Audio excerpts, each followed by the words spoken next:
I've warned everybody a month ago that we were going to cover the subject of Moses, the plagues, and the Exodus. So hopefully you've had a chance to pick up some of that. We've had a few messages on that subject. And in only a month, we have the Spring Holy Days, where there's a focus on coming out of Israel, coming out of sin. So I thought it would be good for us to get a grip on this general idea of Moses, the plagues, and the Exodus. So if we take a look, I want to give a little background first. If we look in Genesis 28 and verses 2 through 4, it was recently, the message I gave was why God made a nation out of the descendants of Abraham, Isaac, and Jacob, and built from just 70 people, built an entire nation of millions of people. So we go back to the original promise here to Jacob in Genesis 28, starting in verse 2. And take yourself a wife from there of the daughters of Laban, your mother's brother.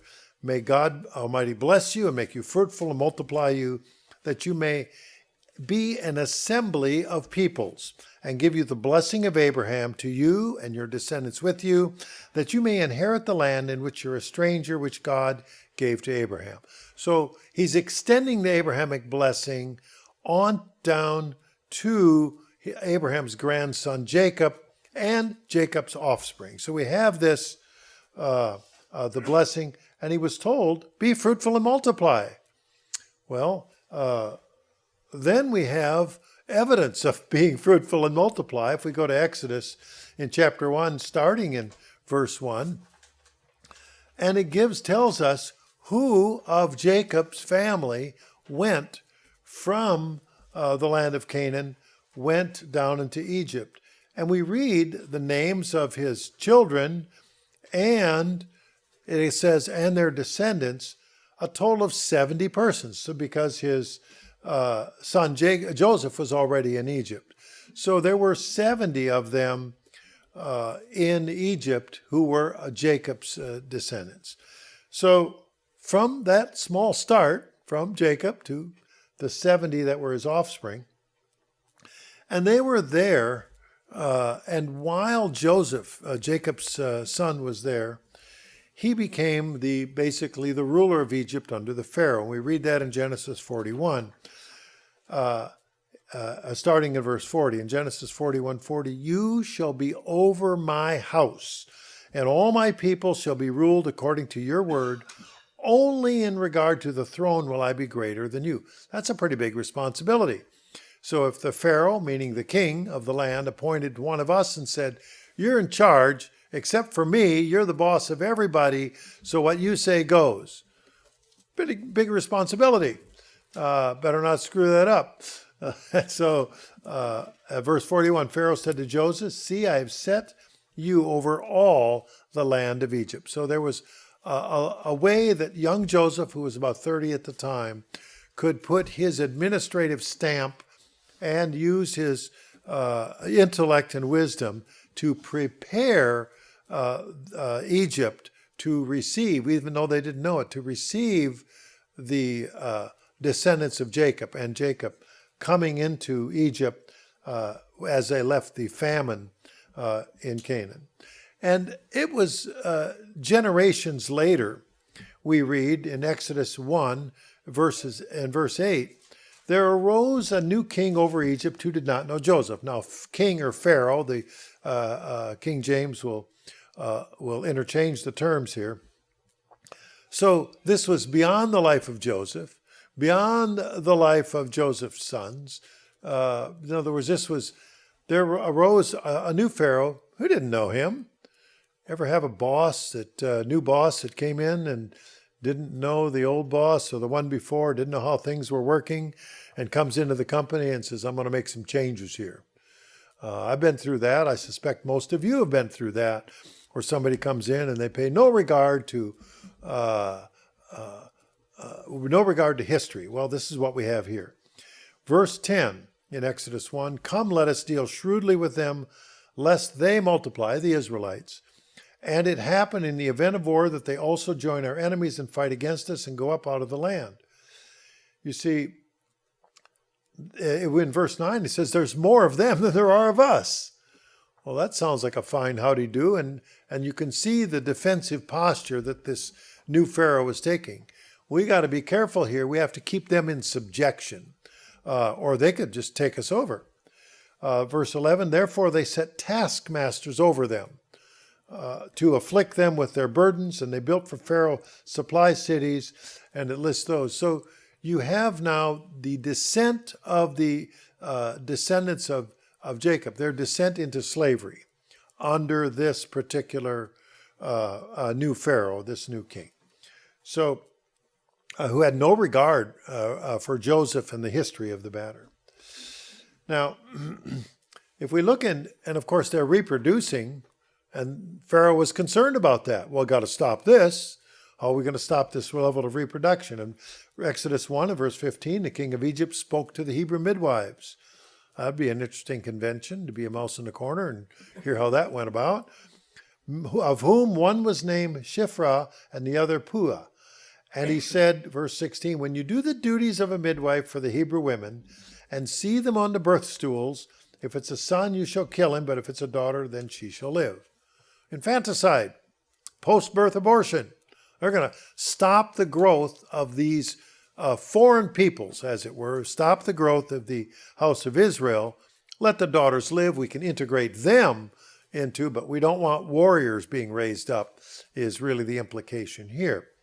So, and of course, did the midwives follow this? Let's read on in Exodus 1, verse 17. But the midwives feared God and did not do as the king of Egypt commanded them, but saved the male children alive. Well, pretty irritating for the Pharaoh. Verse 18, so the king of Egypt called for the midwives and said, why have you done this thing and saved the male children alive? And the midwives said to Pharaoh, because the Hebrew women are not like Egyptian women. They're lively and give birth before the midwives came to them. And if you believe that story, we've got the London Bridge in Arizona. There is one there. So that was their story, because they were protecting the baby boys in Egypt, the Israelite boys, from being killed at that time. So who was one of those baby boys who would have otherwise died? And we read about that in Exodus 2, starting in verse 1. And we read about the birth of a beautiful child named Moses. Verse 2, the woman conceived, bore a son, and she saw he was a beautiful child. She hid him for 3 months. Why? Well, if a newborn baby boy and the Pharaoh wanted babies killed, that would be one that the Pharaoh would likely kill, so she hid the baby. How do you hide a baby? Some of you have made known that babies make noises. Babies make messes. Babies can identify you very carefully. I know that I have a family history book in Minnesota for the conflicts between the natives and the settlers. And the way they kept the babies from crying is they stuffed their mouths full of grass so that they couldn't be identified. So that when there was a battle going on, they couldn't say, well, there's somebody over here. How do you keep a baby quiet? But 3 months, she had to keep the baby quiet. But notice in verse 3, when she could no longer hide him, she took an ark of bulrushes for him, daubed it with asphalt and pitch, put the child in it, laid it by the reeds by the riverbank. How would that help? Well, a 3-month-old isn't quite at the crawling stage yet. Might be able to flip over, but if they put in a basket, weave a basket, and make it waterproof, why the river? The rushing sound of the water is going to muffle it. There's the reeds along the river that will act as a muffler, as it were. And then his sister stood afar off to know what would be done to him. Now, we read later that Moses had an older sister named Miriam, so we assume that's the sister there, because we don't read about any other sisters. So we had a close relationship. And those of you that have a younger brother or sister, and you know that older sibling feeling of responsibility, and the mother couldn't be right there, or that would be a flag, an identifier. Oh, you're protecting a baby. But so the sister watched over baby Moses. Now, Moses was adopted, found by a daughter of Pharaoh. She was, and she, oh, this sweet little baby, and she didn't have a baby, so she adopted him. But he was a nursing baby. Well, what are you going to do? And the little girl said, I can find you a wet nurse to nurse it. And so Moses' own mother was then hired to be the nurse for her own child. How fortuitous at that point. And so Moses grew up in Pharaoh's court. He understood court politics, as it were, where who was in charge of what. We read that Moses had military campaigns, was well trained and well educated as an Egyptian. And at age 40 years old, we read in Acts 7, verse 23, it came into his heart to visit his brethren, the children of Israel. Now, I don't know, and the record here is silent, as to whether he learned Hebrew early on as a language or it was only Egyptian, but usually little kids speak the same language as their mother. So we don't know how long the mother was able to care for the baby. But he knew at some point that intellectually that he was of the Hebrew people, and now he was of age and came to visit his brethren. Now they were in a land in the northern part of Egypt, land called Goshen, that was reserved for shepherds, because shepherds and the care of sheep was kind of an abomination to the Egyptians, so they put him off in one direction.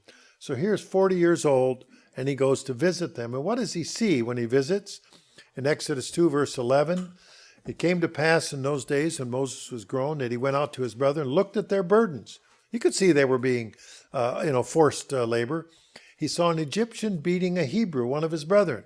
Well, we learned earlier the Pharaoh had set taskmasters over them, people to make sure they got all the work done. And we have pictures in the hieroglyphics of taskmasters with whips, making sure that the Hebrew slaves were doing what they were doing. Well, Moses saw this, and so what does it say in verse 12? He looked this way and that way, and when he saw no one, he killed the Egyptian and hid him in the sand. So it had to be a pretty egregious thing that happened at that time, and likely near a river because there was sand there. So Moses now has now identifying with the children of Israel. Well, verse 15, when Pharaoh heard of the matter, he said, oh, don't do that again. You're one of my kind, you got to be careful. Or was he angry? And of course, we read he's angry because he sought to kill Moses. And then we read on in verse 15, but Moses fled from the face of Pharaoh and dwelt in the land of Midian, and he sat down by a well. Moses was no fool here. He got out of town. He knew he was dead meat if he stuck around, so he left in a hurry, apparently by himself, and traveled a long way. Now, if we take a look at a map, where is Midian? Is it like going here from Arkansas to Oklahoma or Missouri? No, not quite. It's traveling across the Sinai Peninsula, and some of the maps show it just over into what is currently Saudi Arabia. And some of them say that's where Mount Sinai is. So he had some familiarity with that area. Now, Moses spent 40 years in the wilderness, and God decided it was time, because apparently the older Pharaoh had died off, and so that Moses could then return to Egypt. God spoke to him directly. And at the time of the burning bush, we have Exodus 4, but in verse 2, he demonstrated very clearly that God's power would work through Moses and as well as through Aaron. And so this is the explanation of when in verse 40, chapter Exodus 4 and verse 2, the Lord said to him, what's in your hand? He said, a rod. Well, he had a staff, a walking staff, but that staff was also important as a defense item, so that should there be a wolf or other vermin or an unruly person, he could defend himself. And God said to cast it on the ground, verse 3. And so Moses cast it on the ground and became a serpent, and Moses fled from it. I don't know how many of you have been close to a serpent. I have. It's very uncomfortable. About the size of my arm, at least 6 feet long. Body coming right up to look at me, about 3 feet off the ground. And I decided it was to do just like Moses. And I fled. Okay, I understand that fully because it's unexpected when that occurs. And certainly this had to be unexpected for Moses. And verse 4, and the Lord said to Moses, reach out your hand and take it by the tail. How many of us would be willing to do that? To bend over, reach over. That means you got to circle around the serpent to get to where the tail is, because the serpent's probably looking to defend itself. Reach out your hand and take it by the tail.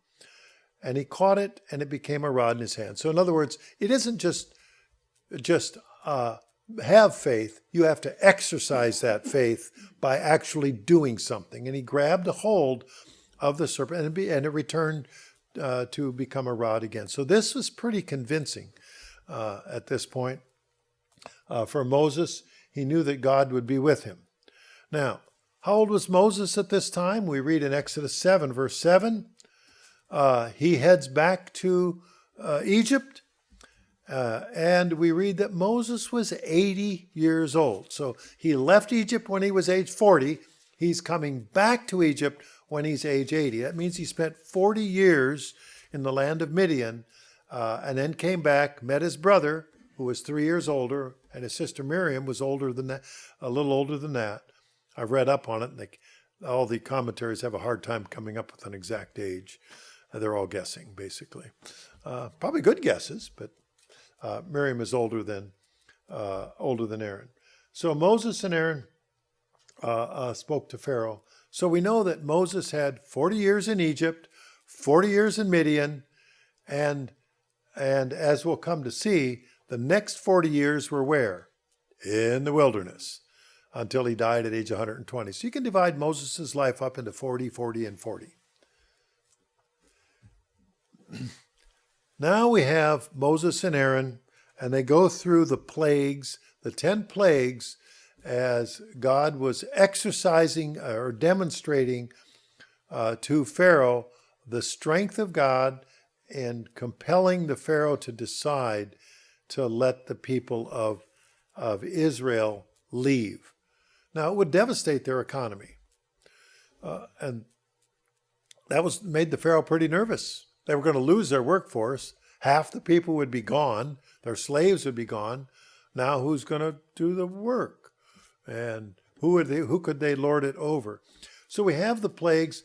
The scripture actually says the Nile was turned to blood, but nominally the Nile was their source of water. So we all commonly refer to the first plague as the water turned to blood.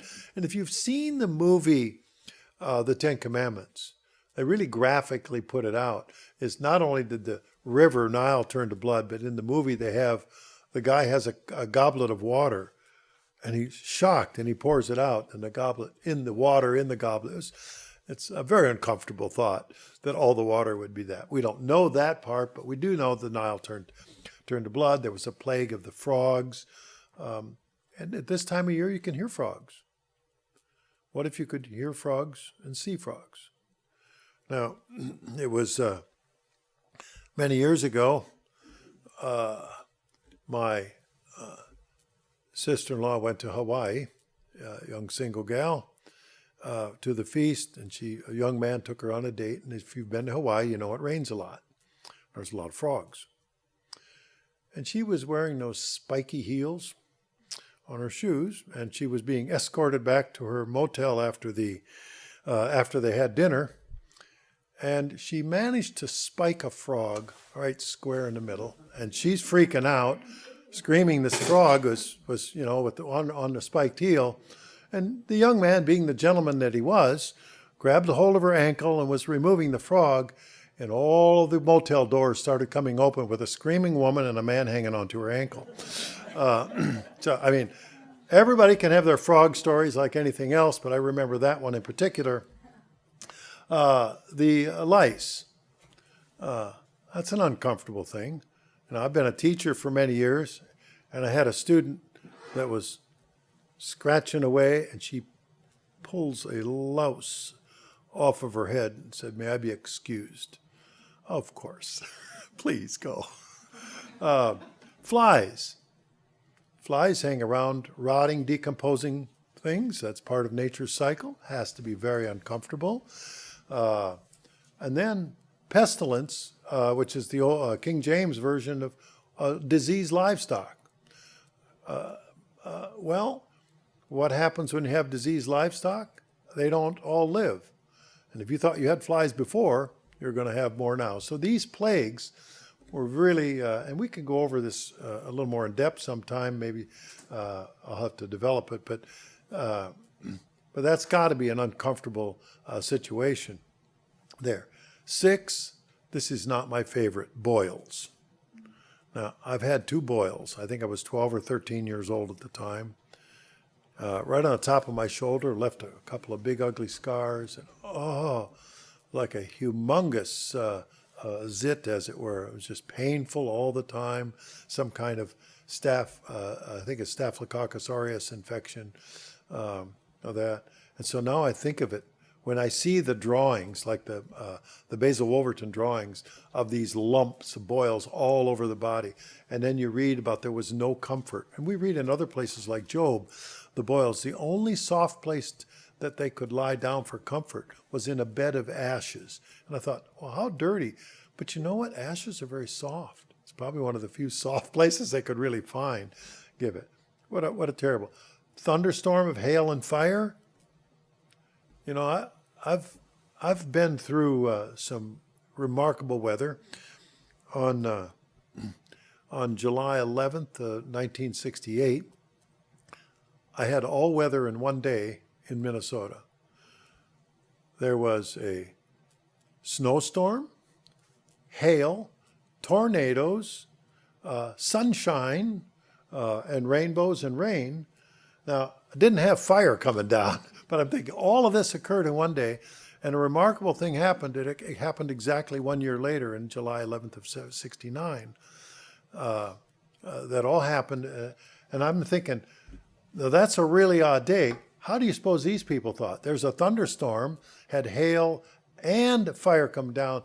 The best that, now I've heard an explanation as to how that could happen when you have burning hail coming down. And that was by a scientist who said it could be the hydrocarbons from the tail of a comet that swung by, rained hydrocarbons down, and they ignited coming through the atmosphere. It's got to be a bad day for that one. Locusts. Think grasshoppers. They eat everything that they can see in sight. It would be my grandfather's cousin married a fellow in Kansas. Now, a Minnesota girl, and during the Dust Bowl years, grasshoppers came and ate everything. And they moved back up to Minnesota, and she told the story that green grasshoppers were everywhere, and they ate everything. But the chickens loved grasshoppers. She said that was fine, except that the egg whites were green. The yolks were green. Everything was green. Made me think of Dr. Seuss. So some locusts, well, that might be okay. But when there's locusts everywhere, stripping everything. Darkness for 3 days. Sounds like some kind of blockage of the sun.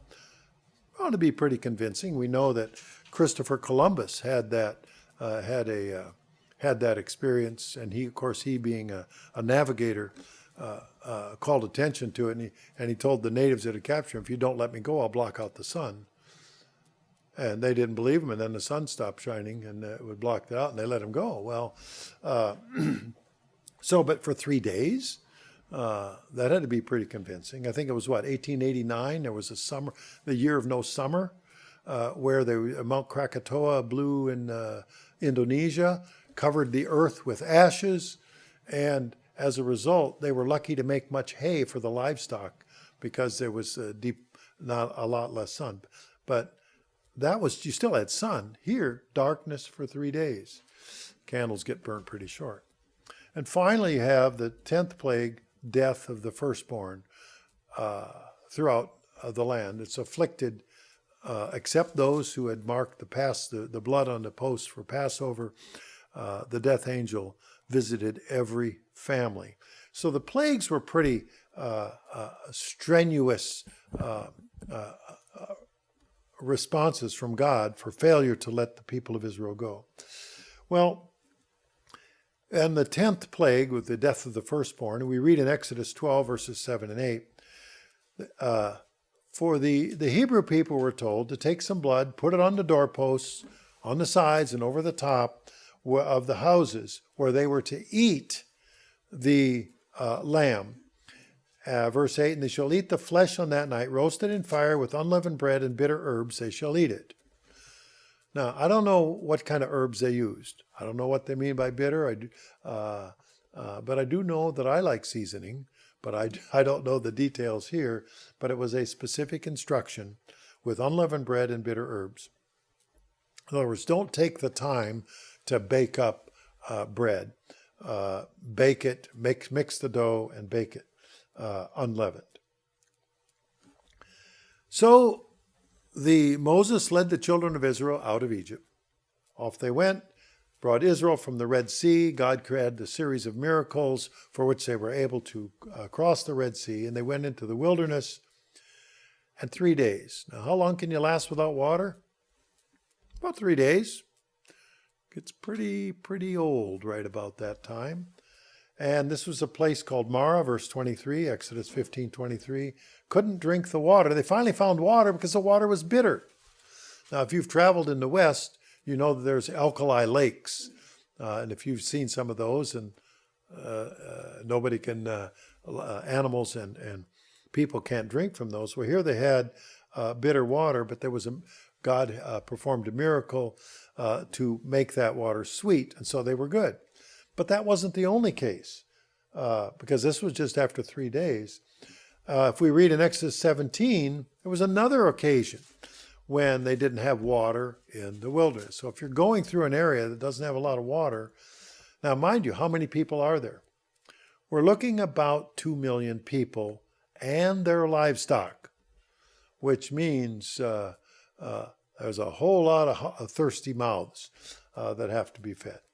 So we read Exodus 17, verse 1, all the congregation of Israel set out on their journey from the wilderness of Sin, according to the commandment of the Lord, and camped in Rephidim, but there was no water for the people to drink. And of course, they were all gracious and quiet and said, oh, God will provide something. Or was there another explanation? Well, of course, it was a quite different explanation as to what they actually did. And Exodus 17, verse 3, the people thirsted there for water, and the people complained against Moses and said, why is it you brought us out of Egypt to kill us and our children and our livestock with their thirst? In other words, you must have evil motives. You, as the Egyptian, raised in as Egyptian, brought us out here to kill us and get rid of all of us. In other words, they're suspecting his loyalty at this point. And verse 4, Moses cried out to the Lord, saying, what shall I do with these people? They love me so much, or they're almost ready to stone me. Stoning, apparently, was the culturally appropriate way to deal with somebody who was a traitor. And they assumed that he must be a traitor because he brought them out there to die. Not a good thing. You can see why Moses was pleading, why he was crying out. And of course, God again performed a miracle there. If we read in Exodus 17, water and food weren't their only problems. There were enemies. Now, in Exodus 17 and verse 8, it says Amalek. Now, people were named after their ruler, after their leader. So Amalek was their leader, and his people were called Amalekites. I'm sure I'm not pronouncing it in the native language the way they did. How many thousands? 3,000 years ago. So they came, and they obviously felt threatened. Here's 2 million people and all their livestock encroaching in their area. So they're going to strike out. And Moses sees them as a threat as well. Verse 9, and Moses says to Joshua, choose some men, go out and fight with Amalek. In other words, let's get prepared. We can see they're coming. Probably see the dust of the horses in the background and how they're trying to surround the camp. Don't know the details. We aren't given all of that. But what does Moses say? Tomorrow I'll stand on the top of the hill with the rod of God in my hand. That's the same rod that God turned into a serpent. Moses called it the rod of God. So verse 10, Joshua did as Moses said. In other words, he organized an army, fought with Amalek, and Moses, Aaron, and Hur went to the top of the hill where they could observe what was going on. So what happens? When Moses held up his hand, verse 11, that Israel prevailed, and when he let down his hand, Amalek prevailed. So we have Moses holding up his hands over on the hill, and then the Israelites would prevail in battle. But, have you ever wondered how a barber can hold their arms up all day long? That's got to be hard. Holding your hands, just go ahead, try it for a minute or two. How about 5, 10? How about an hour? What happens? Your arms get heavier and heavier and heavier. What seems simple at first becomes grievous as time goes on. Verse 12, Moses' hands became heavy. They were the same weight as they were before, but they felt heavy. So they took a stone and put under him. They rolled something over, he could sit down, so he wasn't sitting on the ground. And he sat on it, and Aaron and Hur supported his hands, one on one side, one on the other. They stood up, and each one held a hand so that Moses' hands were still up. Because what happens when he put his hands down? Then Amalek would prevail. And they had to hold his hands up until the going down of the sun, until sundown. Why did they quit fighting at sundown? You can't tell who's who when it's all dark out. And by that time, Joshua's army defeated Amalek and his people at the edge of the sword. So it was really another remarkable miracle where God worked through Moses and what Moses called the rod of God to defeat the Amalekites. We read, as we covered recently, how God made a holy nation out of Israel. And he did that as a precursor for Christians preparing to go into the kingdom. And here he was preparing a physical nation to go into the promised land. But this is our prototype, our foretype of spiritual Israel. We read in 1 Peter 2:9 about spiritual Israel being a holy nation who is going to go into being prepared to go into the kingdom of God. 1 Peter 2:9, you are a chosen generation of royal priesthood, a holy nation, his special people, that you may proclaim the praises of him who called you out of darkness into his marvelous light. The people, the children of Israel, had 40 years to do what? Learn the Sabbath, learn the commandments of God. They had stone tablets that marked it out, so you couldn't change it. They couldn't misremember anything. It was all laid out before them right there. So this was a critical development in developing a nation of what was originally Jacob and then his 70 descendants, and then grew to what appears to be 2 million people. So this is just prior to going into the promised land. So we've covered a little bit of the life of Moses. We've covered some of the plagues that were laid out and some of the Exodus as they approached the promised land and 40 years.